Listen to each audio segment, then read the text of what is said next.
Good afternoon to each and everyone. My topic for today is all about in 6.3 volume by slicing. We have seen that integration is used to compute the area of two-dimensional regions bounded by curves. Integrals are also used to find the volume of three-dimensional regions or solids. General slicing method. Consider a solid object that extends in the x direction from x is equals to a to x is equals to b. Imagine cutting through the solid perpendicular to the x-axis at a particular point x, and suppose the area of the cross-section created by the cut is given by a known integrable function a, shown in figure 6.22. So the yellow shape represents a solid object that extends along the x-axis from point A to point B.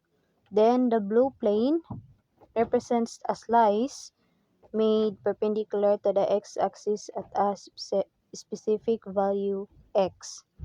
Then the pinkish red region, as you can see, is the face of that slice. Its area is denoted as A of x because the shape of the solid changes along the axis. The area of these slices typically changes depending on the value of x. To find the volume of solid, we first divide the interval of A and B into n subintervals of length. Delta x is equals to the quantity of B minus A divides n. The endpoints of the subintervals are the grid points. X sub 0 is equals to A, x sub 1, x sub 2, and so on to x sub n is equals to B. We now make vertical cuts to the solid perpendicular to the x-axis at each grid point, which produces in slices of thickness delta x. As we can see in figure 6.23, the cross-sectional area, it represents the quantity of x sub k star, the area of the thin slice at a specific point of x sub k star. Then the width of the slice along the x-axis is the thickness or the delta x, and then the volume of the kit slice approximated as a cylinder volume approximate the sum of k is equals to 1 to n area times the quantity of x sub k star delta x. Then, as the number of slices increases to the quantity of n approaches to infinity and the thickness of each slice goes to 0, the quantity of delta x approaches to 0. The exact volume V is obtained in terms of a definite integral shown in figure 6.24. So, as we can see here, there is a formula. Volume is equal to the limit of n approaches to infinity, the sum of k is equals to 1 to n, area of x sub k star delta x is equals to from a to b area of x dx. So from the figure, the cross-sectional area of a single slice at a specific point x, it represents the area of x sub k star. Then the delta x is represent the thickness of each slice. Then, the sum of the volumes of all n slices as the Riemann sum. So, makita na to dira sa formula. Then, the limit of n approaches to infinity as the number of slices increases toward infinity. The thickness of each slide becomes infinitely small and the approximation becomes perfect. Then, we have the definite integral representing the precise total volume. So now, the top blue solids, these show the solid approximated with a small number of thick slices. Notice the step edges which result in a less accurate volume measurement. So makita na to dira si blue solids nga dagko pa iyahang a small number of thick slices. And then the bottom blue solid, so kanina sa ubos na, as the number of slices increases, the approximation fits the true shape of the object much more closely. And then the gold solid, this represents the final result where n approaches to infinity, the slices have become so thin that they form a perfectly smooth, continuous solid, and the volume is calculated exactly via the integral. And the general slicing method, suppose a solid object extends from x is equals to a to x is equals to b, and the cross-section of the solid perpendicular to the x-axis has an area given by a function a that is integrable on AB. The volume of the solid is volume is equals to from A to B, A of x dx. So we have here an example number 1. Volume of a parabolic cube, let R be the region in the first quadrant, bounded by the coordinate axis and the curve y is equals to 1 minus x squared. A solid has a base R, and cross-sections through the solid perpendicular to the base and parallel to the y-axis are squares, as shown in figure 6.25a. Then find the volume of the solid. So, the solution. Focus on a cross-section to the solid at a point x, where x is greater than or equal to 0 but less than or equal to 1. That cross-section is a square with sides of length 1 minus x squared. Therefore, the area of a typical cross-section is a of x is equals to the quantity of 1 minus x squared. Using the general slicing method, the volume of the solid is, so gi-apply na to ang formula nga volume from 0 approaches to 1, a of x dx. So we substitute the value of ax, which is 1 minus x squared, the quantity of 1 minus x squared, then squared dx. So we have 0, approximate from 0 to 1, the quantity of 1 minus 2x squared plus x fourth, natural siyang gi-expand dx. We get the overall 8 over 15. So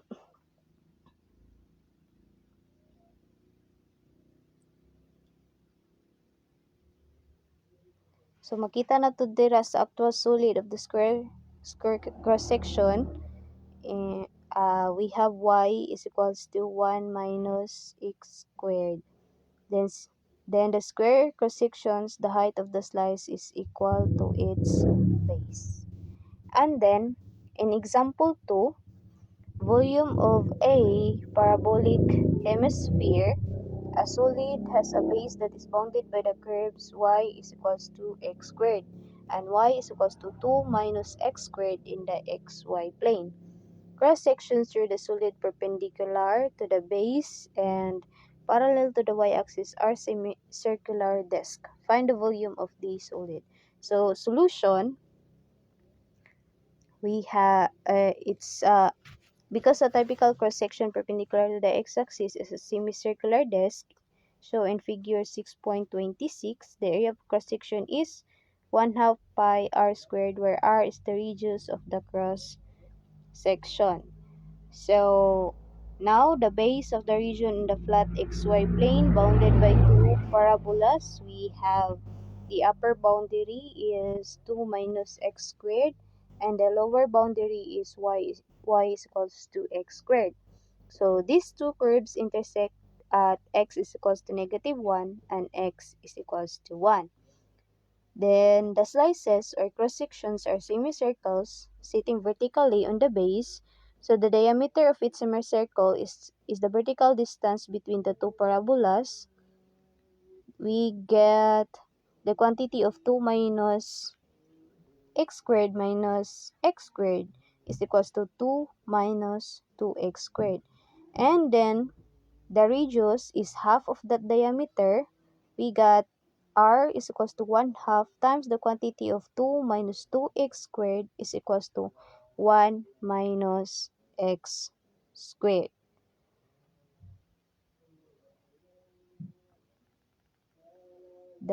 And then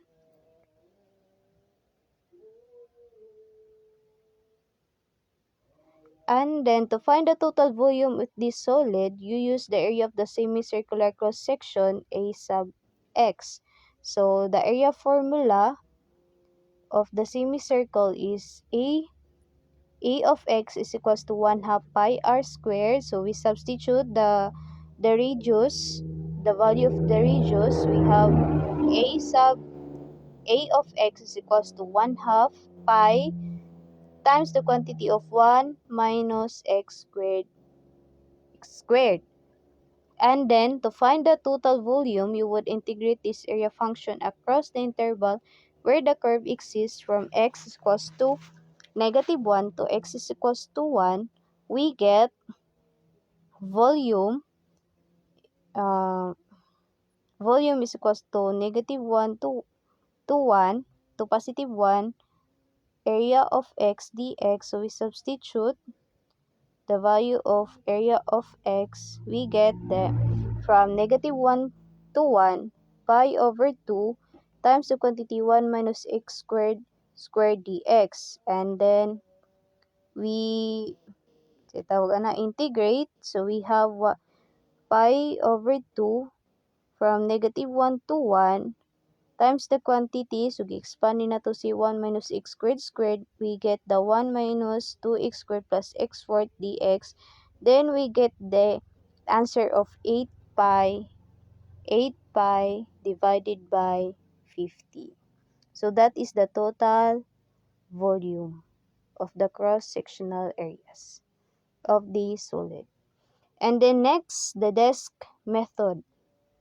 So we now consider a specific type of solid known as a solid of revolution. Suppose f is a continuous function with f of x is greater than or equal to 0 on an interval ab. Let R be the region bounded by the graph of f, the x-axis and the lines x is equals to a and x is equal to b, as shown in figure 6.27. So the curve y is equals to f of x defines the upper boundary of the region. The f of x is greater than or equal to 0, meaning the curve stays above or on the x-axis. The region is bounded horizontally by the vertical lines x is equals to a and x is equals to b. And then as we can see, the region R there, it is a shaded 2D area trapped between the function, the x-axis, and the two vertical boundaries. So the 2D region R is revolved once about the x-axis. It sweeps out a three-dimensional shape. And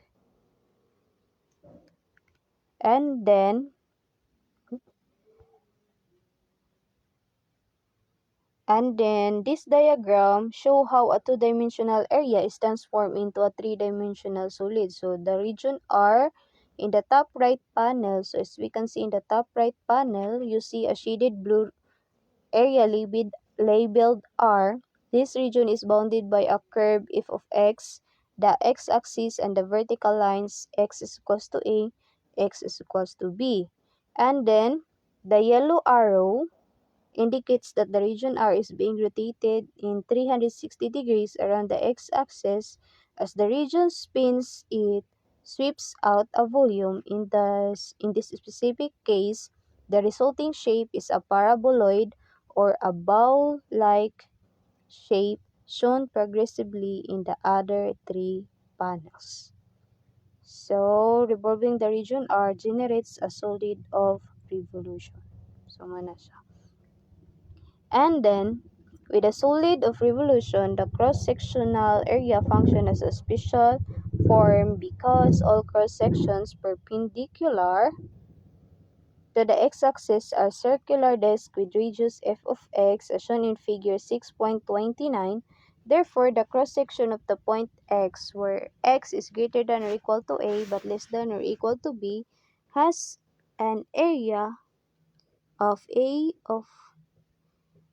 of x is equals to pi radius squared is equals to pi f of x squared. So The solid is created by taking a region bounded by the curve y is equals to f of x and rotating it in 360 degrees around the x-axis as the curve spins. It traces out a three-dimensional shape. So to find the volume, we slice the solid perpendicular to the axis of rotation or the x-axis. So each thin slice is a circular disc. The distance from the axis of rotation to the curve is the radius, which is equal to the function value f of x. And then, since the area of the circle is pi r squared man, so the area of one cross-sectional disc at any point x is mao ni siya. Area of x is equals to pi times f of x squared. So, by the general slicing method, the volume of the solid is, we get the formula of V is equals to, from A to B, A of x dx is equals to A to B pi f of x squared dx.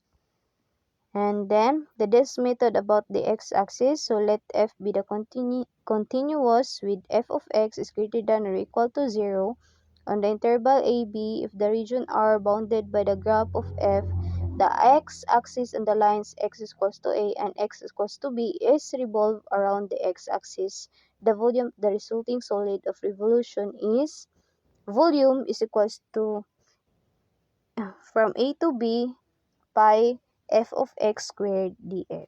So, mao na siya. Then, we have the example number 3. So, this method at work. Let R be the region bounded by the curve f of x is equals to x plus 1 squared. The x-axis and the lines x is equals to 0 and x is equals to 2 as shown in figure 6.30a. Find the volume of the solid of revolution obtained by the revolving R about the x-axis. So the function f of x is equals to x plus 1 squared. So this represents the height of the region at any point x. And then, when you rotate the region around the x-axis, each 10 vertical strip, like the one highlighted in pink, so magkita na to dira ka ng pink, forms a circular disk. The radius of the disk is the value of the function. Ang radius na to is equals to the quantity of x plus 1 squared. So the region starts at x, so it bounds in x is equals to 0 and ends at x is equals to 2. So when the region R is revolved about the x-axis, it generates a solid of revolution as shown in figure 6.30b. A cross-section perpendicular to the x-axis at the point x is greater than or equal to 0 but less than or equal to 2 is a circular disk of radius f of x. Therefore, a typical cross-section has area E of x is equals to pi f of x squared is equals to pi times the quantity of x plus 1 squared, then squared.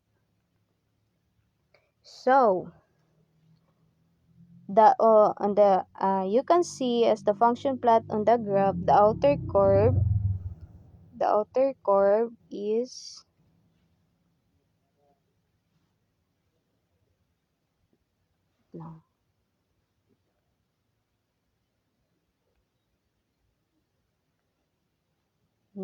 dito siya the outer curve.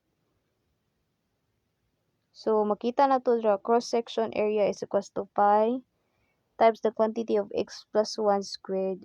So, integrating these cross-sectional areas between x is equals to 0 and x is equals to 2 gives the volume of the solid. So, kani siya, gi-integrate na to siya from 0 to 2. A of x dx is equals to, gi-substitute na to ang value sa area. So, we get the 0 from 0 to 2 pi times the quantity of x plus 1 squared dx. So, we get from 0 to 2 pi times the quantity of x plus 1 fourth dx. So we get the answer of 242 pi divided by 5, or we get the volume in approximately 48.4 pi cubic units. So mo na siya. And then the washer method about the x-axis, let f and g be continuous function with f of x is greater than g of x is greater than to 0 on AB. Let R be the region bounded by y is equals to f of x, y is equals to g of x, and the lines x is equals to a and x is equals to b. When R is revolved about the x-axis, the volume of the resulting solid of revolution is, we have the formula, volume is equals to, from a to b, pi of f of x squared minus g of x squared dx. So in example 4, volume by the washer method, the region R is bounded by the graphs of f of x is equals to the square root of x and g of x is equals to x squared. Between x is equals to 0 and x is equals to 1, what is the volume of the solid that results when R is revolved about the x-axis? So the solution, the region R is bounded by the graphs of f and g with f of x is greater than or equal to g of x on the interval 0 and 1. So the washer method is applicable in figure 6.33. The area of a typical cross-section at the point x is a of x is equals to the pi times the quantity of f of x squared minus g of x squared is equals to pi times the quantity of x minus x fourth. So now, the volume of the solid is makita na to sa graph dinhi sa figure 6.33. So the outer curve f of x is equals to square root of x, then the inner curve is g of x is equals to x squared. And then the interval, the curves intersect at x is equals to 0 and x is equal to 1, creating the shaded region R.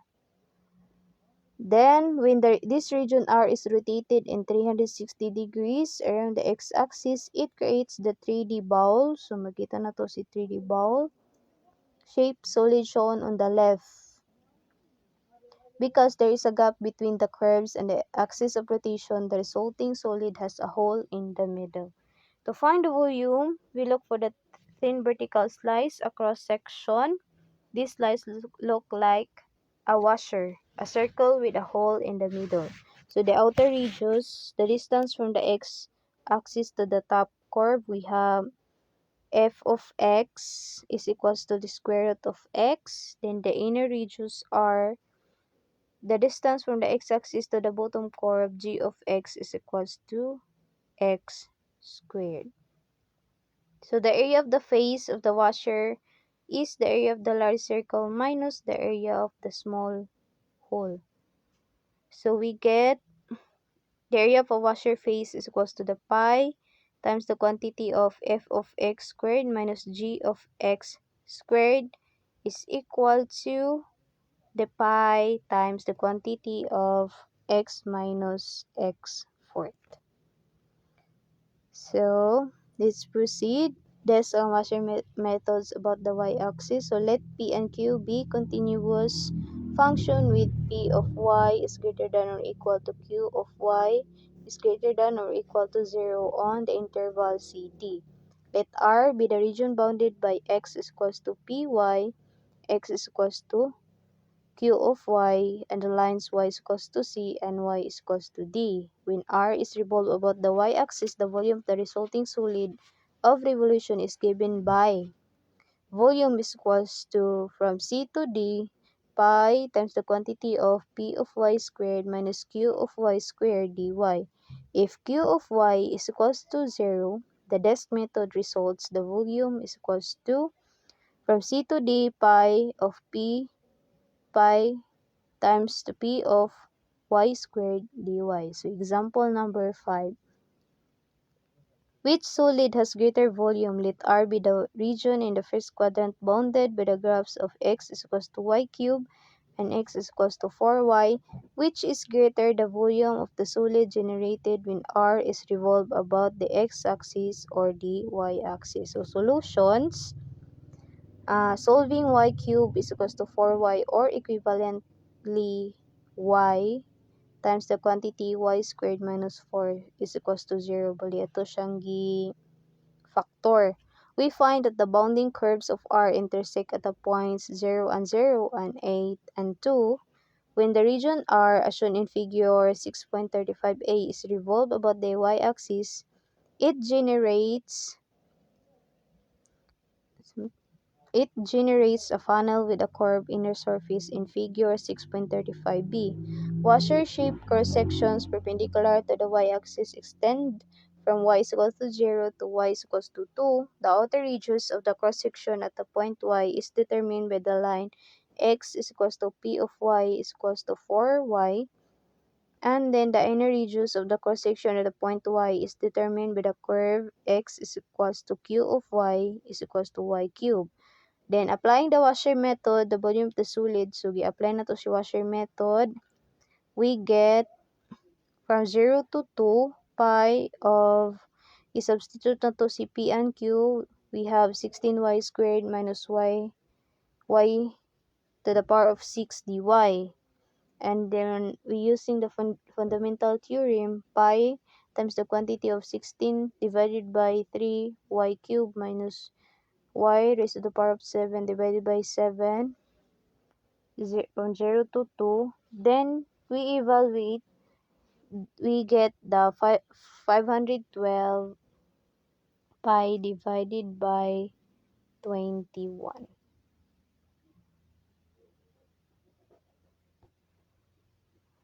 And then, so as shown in figure 6.35, so the region R is bounded by two curves between y is equals to 0 and y is equals to 2.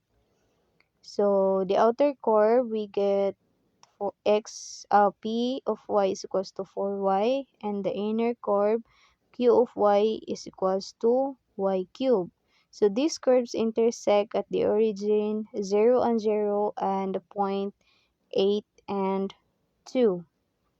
So when the horizontal slice of the region is revolved around the y-axis, it creates a washer, a disc with a hole in the middle. So mao ni siya nasa left right side. To find the area of this washer face, you subtract the area of the inner circle from the area of the outer circle. So mao na siya ang nahitabo. So vertical slices through the solid between x is equals to 0 and x is equals to 8 produce washers. The outer radius of the washer at the point x is determined by the curve x is equals to y cubed, or y is equals to f of x is equals to x 1 over 3.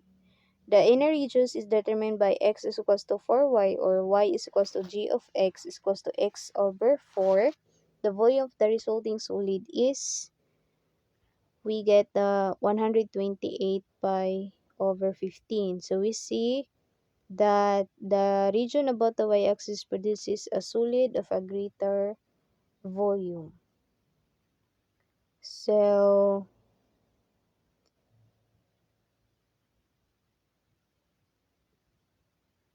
makita na to diri sa graph sa figure 6.36, the region being rotated is bounded by two curves from x is equals to 0 to x is equals to 8. The upper boundary, we get the f of x is equals to x 1 raised to the power of 1/3. Then the lower boundary, or the inner radius, we get x divides 4. And then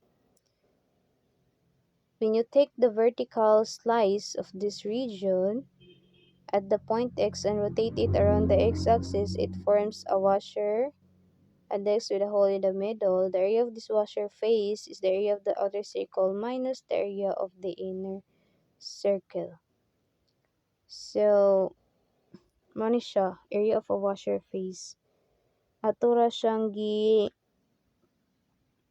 si outer circle, gi-minus ra nato siya sa area of the inner circle. And then, maura to siya. That's all for my report for today. Thank you for listening.